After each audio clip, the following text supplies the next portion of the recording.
일단 꼬막을 씻을 텐데 우선 굵은 소금 2스푼 넣어서 물에다가 잘 풀어준 다음에 제일 처음에는 소금물로 씻고 나머지 두세 번은 그냥 물을 받아서 깨끗이 씻어줍니다. 지금 1kg인데 1kg 하면은 양이 한 3인분 정도 되거든요. 4인분을 하시려면 조금 더 사고 1kg는 3인분 정도 나옵니다. 이렇게 소금물에 풀어서 박박 문질러 가지고 한번 씻어서 지저분한 물 버리고 다시 새물 받아서 두세 번 정도 반복해서 씻어주면 됩니다. 씻은 꼬막 해감을 해주기 위해서 굵은 소금을 다시 2스푼 넣어 물을 잘 풀어준 다음에 씻은 꼬막을 여기에다가 이제 소금물 풀어준 데다가 담습니다. 보통 해감할 때 이 그릇에다 수저 같은 걸 넣는데 이 지금처럼 스테인리스 그릇에다가 하면 같은 효과를 내기 때문에 굳이 수저를 담그지 않아도 되거든요.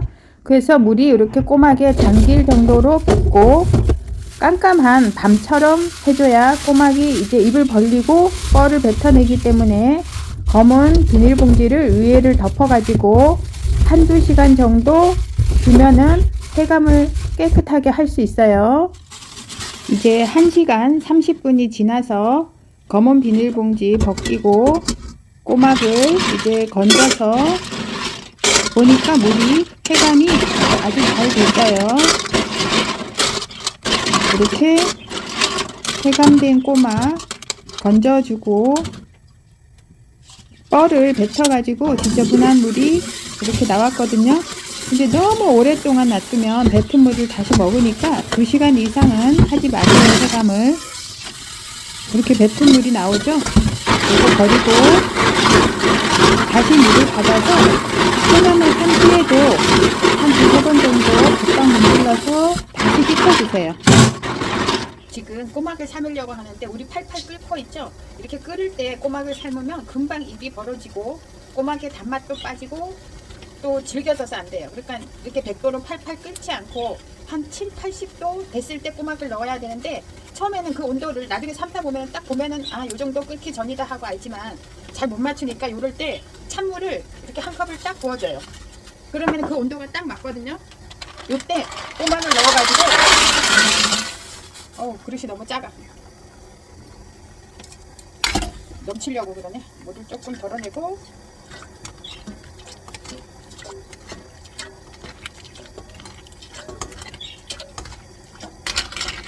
꼬막이 당길 정도로 물을 또 너무 많이 부어도 안 되거든요. 그러니까 꼬막이 살짝 당길 정도로 조금 더 덜어내도 돼.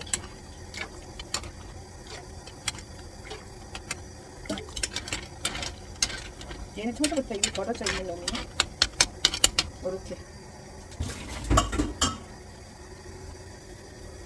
이렇게 해서 삶을 때 소금을 굵은 소금을 넣어도 되고 안 넣어도 되는데 그냥 한 스푼 넣고 이제 저어주는데 막 이렇게 지그재그로 휘젓지 말고 한 방향으로만 같은 방향으로만 골고루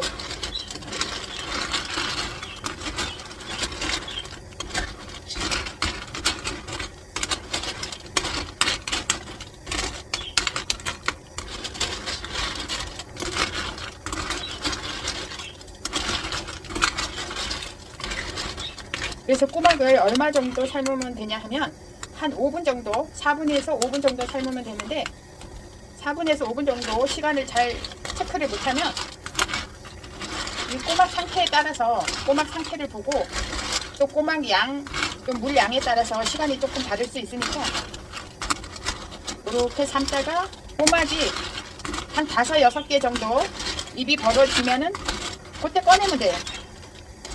너무 입이 다 벌어지도록 오래 삶아도 꼬막이 맛이 없고 또 질겨져요. 지금 4분 되니까 입이 하나, 둘, 셋, 넷, 다, 7개 막 벌어지거든요. 그러면 이때 끄고 이렇게 세반에다가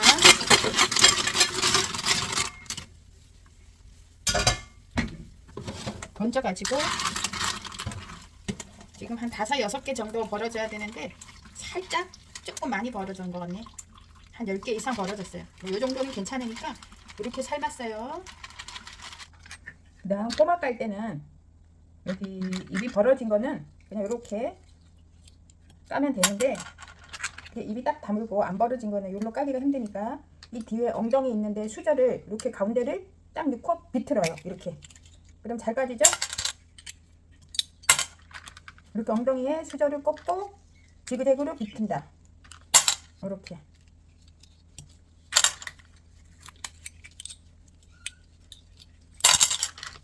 반찬용으로 할 때는 좀 굵은 꼬막을 사고 이렇게 비빔밥으로 할 때는 좀 잔 꼬막으로 해야 이건 개인 취향이기는 하지만 더 식감이 먹기가 좋은 것 같아서 이렇게 잔 꼬막으로 준비를 했어요. 이렇게 꼬막을 까줄게요.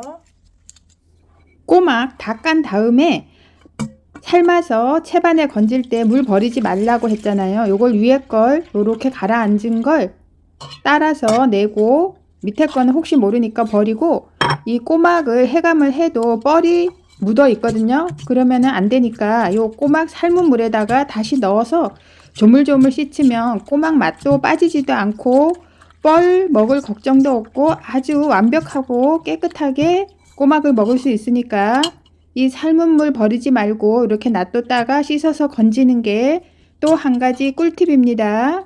이렇게 조물조물해서 꼬막 살짝 건져주세요. 양파는 아주 잘게 다져주세요.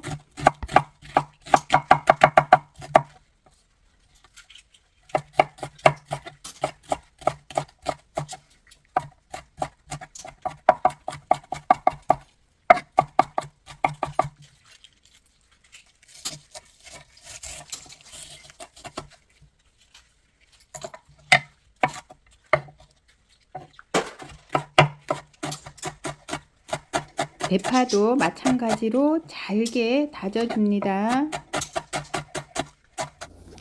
이제 양념합니다. 다진 대파, 양파 이렇게 잘게 다져야만 꼬막을 무칠 때 서로 겉돌지가 않고 착착 엉겨 붙어요. 그 다음에 다진 생강, 마늘 1스푼씩 넣은 다음 매실청 1스푼, 진간장 하나, 둘, 3개 넣고 깨는 통깨보다가 이렇게 으깬깨, 깨소금이라고 하죠. 소금은 안 들어갔지만 이렇게 으깨어서 2스푼 넣어주고 참기름 1스푼, 맛술도 1스푼 넣고 마지막으로 고춧가루 3스푼 넣어줍니다. 이렇게 양념이 거의 물기가 없이 이거는 양념 간장이 아니기 때문에 빡빡해야만 그 꼬막을 무칠 때 잘 붙어요. 물기 뺀 꼬막에 양념을 해줍니다. 비빔밥이기 때문에 양념을 좀 넉넉히 많이 넣어도 괜찮아요. 그리고 이렇게 묻혀가지고 그냥 접시에 담아서 먹으면 밥 반찬으로도 충분하고 이렇게 해서 비빔밥도 되고 맛있게 보이죠? 양념이 아주 그냥 되직하게 했더니 이렇게 꼬막이랑 착착 아주 잘 엉겨 붙으면서 맛있게 됐어요. 여기에다가 밥을 이제 공기에 퍼서 담고 상추 씻어서 이렇게 잘게 채쳐서 올리고 깻잎도 올려주고 먹고 싶은 야채 올리면 돼요. 당근을 추가해도 되고 또 김가루도 이렇게 한 줌 올려주고 밖에서 꼬막 비빔밥 사 먹으면 꼬막이 너무 작게 들어가서 좀 감질맛이 나잖아요. 집에서 하면은 꼬막 듬뿍 올려가지고 또 먹다가 모자라면 더 추가해도 되고 참기름 살짝 둘러가지고 비비면 아주 맛있는 꼬막 비빔밥이 됩니다.